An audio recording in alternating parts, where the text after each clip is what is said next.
ಹಳ್ಳಿಯಲ್ಲಿ ಏನು ನಡೀತಿತ್ತು ಅಂತ ವಾಸ್ತವಾಂಶವನ್ನು ತೋರಿಸ್ತಾ ಇದೆ ಚಿತ್ರ. ಅಂದರೆ ನಾವು ಹುಡುಗರಾಗಿದ್ದಾಗಲಿಂದಲ್ಲ, ನಮ್ಮ ಮುತ್ತಾತನ ಕಾಲದ್ದಿರ್ಬೋದು, ಭಾಳ ಹಳೆಯ ಕಾಲದಲ್ಲಿ ಏನು ಊರಿನಲ್ಲಿ ಪಾಳೆಗಾರರು ಅಂತ ಇರ್ತಾಯಿದ್ರು, ಅವ್ರು ಏನೇನು ದಬ್ಬಾಳಿಕೆ ಮಾಡ್ತಾಯಿದ್ರು, ಜಮೀನ್ದಾರರು ಏನೇನು ದಬ್ಬಾಳಿಕೆ ಮಾಡ್ತಾಯಿದ್ರು ಅನ್ನೋದನ್ನು ತೋರಿಸ್ತದೆ.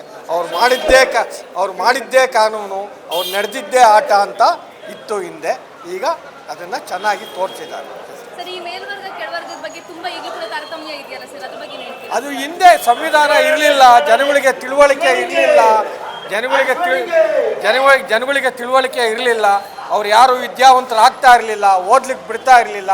ಹೀಗಾಗಿ ಸಂವಿಧಾನದ ತಿಳುವಳಿಕೆ ಇಲ್ಲದೆ ಇದ್ದ ಕಾರಣ ಅಷ್ಟು ಹಿಂದುಳಿಯೋಕ್ಕೆ ಕಾರಣ ಆಯಿತು. ಇದನ್ನು ತಿಳ್ಕೊಬೇಕು ಅಂತೇಳಿ ನಮ್ಮ ಮಹಾಲಕ್ಷ್ಮಿ ಲೇಔಟ್ ಶಾಸಕರಾದ ಗೋಪಾಲಯ್ಯನವರು ಎಲ್ರಿಗೂ ಟಿಕೆಟ್ ತಗೊಂಬಂದು ನಮ್ಮನ್ನು ಕಳಿಸಿದ್ದಾರೆ.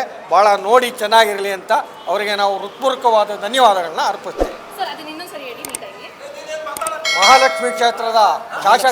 ಮಹಾಲಕ್ಷ್ಮಿ ವಿಧಾನಸಭಾ ಕ್ಷೇತ್ರದ ಶಾಸಕರಾದ ಶ್ರೀ ಗೋಪಾಲಯ್ಯನವರು ಎಲ್ಲರಿಗೂ ಅವರು ಕಾಸು ಕೊಟ್ಟು ಅವ್ರ ಕೈಯಿಂದ ಟಿಕೆಟ್ ತೊಗೊಂಬಂದು ಸಿನಿಮಾ ನೋಡಿ ಚೆನ್ನಾಗಿದೆ ಇದನ್ನು ಅಂತ ಎಲ್ಲರೂ ನಮ್ಮನ್ನು ಪ್ರೋತ್ಸಾಹಿಸಿ ಕಳಿಸಿದ್ದಾರೆ.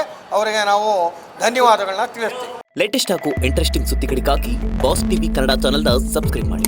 ಹಾಗೆಯೇ ಬೆಲ್ ಐಕಾನ್ ಪ್ರೆಸ್ ಮಾಡಿ. ಇದರ ಜೊತೆಗೆ ಫೇಸ್ಬುಕ್, ಇನ್ಸ್ಟಾಗ್ರಾಮ್, ಎಕ್ಸ್ನಲ್ಲೂ ಮಿಸ್ ಮಾಡದೆ ಫಾಲೋ ಮಾಡಿ.